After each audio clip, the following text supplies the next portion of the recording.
Tras un debate que duró más de 5 horas, el Parlamento aprobó la Ley Solidaria por las afectaciones del terremoto, como ya lo hemos visto en esta primera parte de este informativo.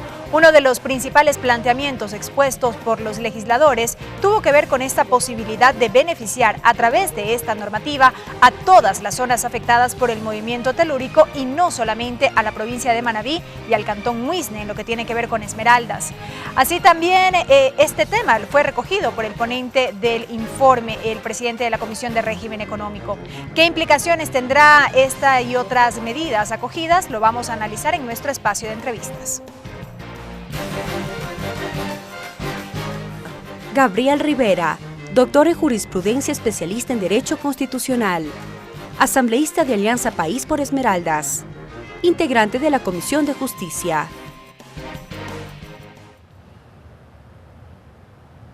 Asambleísta Rivera, bienvenido a TVL Noticias. Muchas gracias, Belkis. Muy buenas noches. Un saludo muy grande a todos los amables, a las amables televidentes que siguen esta señal. Una larga jornada la de hoy que ha permitido, a través de las intervenciones de varios legisladores, poder recoger ya en el documento que finalmente fue aprobado de esta ley varios planteamientos importantes. ¿Qué decir de esta discusión? Para eso es el debate. Para eso es la participación de cada uno de los asambleístas que representan a las diferentes provincias. Había una propuesta muy consistente por parte de los asambleístas de Santo Domingo, por ejemplo. Nosotros los asambleístas esmeraldeños también, que somos afectados directos, nuestras familias, nuestros bienes, y además los de nuestros representados, qué no decir de Manabí. Entonces se fue afinando durante todo este periodo, pero lo que hay que, la redacción, y yo creo que dar respuesta a las necesidades de la gente. Nos referimos puntualmente a lo que decíamos en la presentación de la entrevista, sí, que se puedan beneficiar de esta ley todas las zonas afectadas, porque inicialmente se contemplaba la provincia de Manabí y al cantón Muisne por Esmeraldas. Así es. En todo caso, el gobierno nacional, lo que yo veo que con mucha fuerza, con mucho liderazgo, con muchísima soltura, digamos, ¿no? Solvencia, ha tratado de llegar a todos los sectores. Desgraciadamente nosotros en Esmeraldas, por ejemplo, no solamente venimos de un proceso del problema del terremoto, sino que previo al terremoto teníamos el Zika, previo al Zika tuvimos el chikungunya, previo al chikungunya tuvimos una inundación en Esmeraldas que desgraciadamente confluyeron mareas altas más 15 horas de lluvia, de manera que se nos inundó toda la ciudad, tuvimos cerca de 4.500 afectados, entonces venimos con un sinnúmero de afectaciones, de manera que este paquete de incentivos que aprueba la Asamblea Nacional para nosotros es crucial, es importantísimo. Imagínese usted 2 puntos del IVA que se sube a nivel nacional para poder financiar, porque mire, aquí el financiamiento de la reconstrucción no es romanticismo. A mí me parece muy injusto el debate cuando la oposición, ellos prácticamente están en contra de todo y de por medio, bueno, es muy fácil vivir en Quito, tener sus hijos en colegio privado, tener tu carro, vivir con casa climatizada y no ponerse en los zapatos de lo que perdieron todo. Entonces, ¿qué es lo que pasa? Estos 2 puntos del IVA a nivel general no se aplican en las zonas afectadas establecidas por decreto en Manabí, en Muisne, en las zonas Esmeraldas, etcétera, las más que estén afectadas. Entonces esto va a reactivar la economía. No solamente esto, sino que, por ejemplo, también un tema importantísimo, en los próximos 3 años, las inversiones que se hagan en estas zonas no pagarán impuesto a la renta. Entonces esto nos va a llevar capitales nacionales, capitales extranjeros a hacer estas inversiones, y en el caso del turismo, que es fundamental para Manabí, que es fundamental para Esmeraldas, porque son provincias y principalmente turísticas. Claro que tenemos otros rubros también de producción en la economía, ¿no? Pero somos provincias turísticas porque tenemos playa, la hospitalidad de la gente, bueno, todo lo que el pueblo conoce. Entonces, estas exenciones tributarias, casi digo excepciones, exenciones tributarias van a beneficiar directamente la actividad económica, la actividad productiva, y eso para nosotros es supremamente importante. También me parece importante el hecho de que se haya aprobado que cada una de las... Porque mire, ha habido una presencia, digamos, muy significativa, para nosotros realmente vital, para los sectores damnificados, de la solidaridad del pueblo ecuatoriano. Entonces, ¿por qué también no apelar a esa solidaridad que se canalice a través de mecanismos institucionales aportando un día de sueldo, y que esto es gradado, ¿no? Es ascendente. Si usted quien gana más percibe, $1,000, más aporta. Más días aporta, que es el 3.33%, que es más o menos un día de sueldo, contado más o menos en un mes de 30 días, cuando usted gana $1,000. Si gana $2,000, 2 días, y así va hasta llegar a los $20,000 o más. Entonces, esto realmente va a generar recursos que van a servir para reactivar nuestras zonas afectadas, porque como le digo, no es suficiente con la poesía, no es suficiente con la solidaridad que de repente la oposición quiere expresarnos, pero que desgraciadamente en el momento de votar le fallaron a Esmeraldas, le fallaron a Manabí, le fallaron al país, porque yo creo que era el momento de sacarnos la camiseta partidista y ponernos la camiseta del Ecuador. Dejar a un lado las ideologías, las posturas políticas y demás. Totalmente, y para mí es penoso, y como representante de una provincia directamente damnificada, como le digo, no solamente por el problema del terremoto, sino que hemos tenido un sinnúmero de eventos en el último año, lo cual ha liquidado, digamos, la forma que teníamos un año antes, ¿no es cierto? Entonces, pero son fenómenos que no interviene el ser humano, o sea, no podemos preverlos, ¿no? Entonces, pero necesitamos entonces sí que a través de las políticas públicas que se establezcan, a través de las normas que se puedan implementar, podamos generar las condiciones para que el sector productivo se reactive y entonces exista el empleo.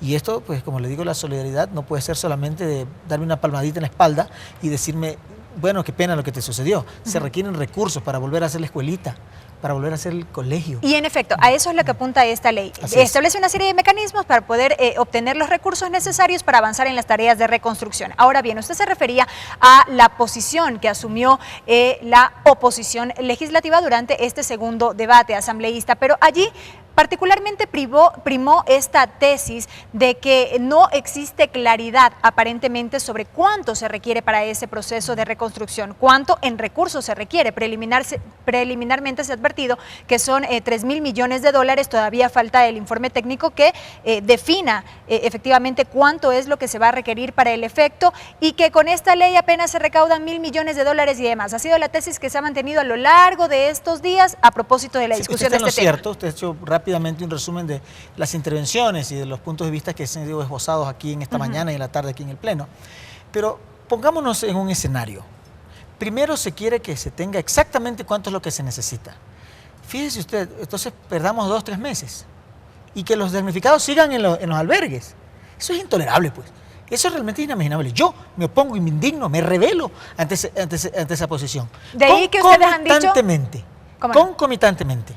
Fíjese usted, perdóneme que yo alce la voz, pero concomitantemente a que se está haciendo, yo que sé, el inventario de todo lo que se requiere y cuáles son las prioridades, etcétera, tenemos que ir con la ley por acá. Entonces, por una parte hacemos el inventario, por una parte se establece qué es lo que se requiere, qué es lo que no se requiere, cuál es lo prioritario, cuál es lo esencial, lo fundamental, y por otra parte ya tenemos la ley que se empieza la recaudación. Que constituye un paso más o un primer paso. Desde luego, lo que quieren es demorar las cosas lo más posible. Ojalá para mañana, después de 6 meses, decir, no, el gobierno no hizo nada. Eso es lo que quiere. Y yo como representante de Esmeraldas, yo como lo he dicho en este pleno, como heredero de mis ancestros manavitas, ¿no es cierto? Mi padre, mi abuelo, yo mismo que nací en el Carmen, me rebelo ante esta posición. No la acepto, porque como le digo, necesitamos hacer las cosas rápidamente. Entre más rápido se haga, más rápido va a tener el desayuno todos los días un niño. Entre más rápido se haga, más rápido va a poder el adolescente asistir al colegio. Entre más rápido se haga, el hombre que en este momento está viviendo en una cabaña prestada además, tendrá su empleo de nuevo para vender en la ferretería, para poder tener su cevichería, para poder ir a pescar. Eso es lo que queremos nosotros. Nosotros no queremos quemar tiempo, no necesitamos, no, es que primero déme el inventario, primero dígame cuánto es, ¿no? Y entonces eso es lo que se quiere, de manera que ya le digo, eso para nosotros realmente es criminal. Y es que acompañado a este argumento también se dijo, por ejemplo, que de aquí en más ¿qué vendrá? Quizá otro paquete tributario, decía la oposición, así al menos lo han calificado. Sí, ellos quieren ver siempre, o sea, mire, ese es el discurso del miedo. Cuando estábamos en la Asamblea Constituyente, que usted también hizo cobertura, ellos decían, mire, si es que aprobamos esta Constitución, ya no se va a respetar la propiedad privada. Los que no respetaron la propiedad privada son los que en el feriado bancario se llevaron la plata. Esos no respetaron, no nosotros. Nosotros hemos irrestrictamente respetado la propiedad privada, hemos respetado los derechos adquiridos de las personas, hemos respetado el derecho, el debido proceso, etcétera. Yo creo que en eso la Revolución Ciudadana tiene buenas credenciales. Pero nos decían en Montecristi. Luego nos dieron, acuérdese usted, mire, Uruguay, Brasil exportan carne bovina, carne ovina. Ecuador no exportaba carne, ¿por qué? Porque Ecuador no era un territorio declarado libre de fiebre aftosa. Entonces los mercados internacionales, si no está usted declarado así, no le compran. Se empezó a aretear el ganado. ¿Qué dijeron? Aquí en este pleno mismo. Y ni siquiera han tenido la decencia de pedirle disculpas al país porque se equivocaron. Sabían lo que hacían. Entonces, ¿qué dijeron? No, se está areteando el ganado para colgarle impuestos. Pues eso no tenía sentido. Se areteaba el ganado para poder tener ¿no es cierto?, una claridad, cuántos datos, etcétera, quiénes están vacunados, quiénes no. O sea, había que tener pues ese inventario, pero sin embargo se opusieron. Y así yo le puedo ocupar todo el tiempo del programa haciéndole acuerdo a la oposición todo lo que nos han dicho y que no se ha cumplido. Entonces ese discurso del miedo, que si aprobamos ahora, después vamos a aprobar más impuestos y todo, eso es un déjà vu, como se dice en francés, o es algo que ya vimos nosotros previamente. Y le insisto, como representante de las personas damnificadas acá en el Parlamento, porque yo vengo de Esmeraldas y además de Manabí también, entonces yo me rebelo, yo no acepto, yo critico, yo rechazo con frontalidad el hecho de que se busque cualquier tipo de argumentos, y ya le digo algunos muy falaces, para no votar a favor de la reconstrucción de una provincia que requiere ahora más que nunca. Mire, nosotros históricamente hemos sido una provincia invisibilizada, algo que terminó el 15 de enero de 2007, que se nos construyeron puentes, aeropuertos, puertos pesqueros, carreteras, etcétera. Pero previo a eso, desde 1914, cuando Esmeraldas es la única provincia, el único pueblo en el Ecuador que ha sido bombardeado por orden de un presidente, por su ejército, entonces desde entonces fuimos proscritos. Y entonces estas élites, que siguen detentando muchas veces el poder, repiten ese error. Nosotros no lo vamos a permitir. Correcto, queda claro, asambleísta Rivera, y bueno, de aquí en más restará ver la aplicación de esta normativa para, en efecto, poder ver estos beneficios de la ley en estas zonas afectadas. Hemos sido, Belkis, muy estrictos.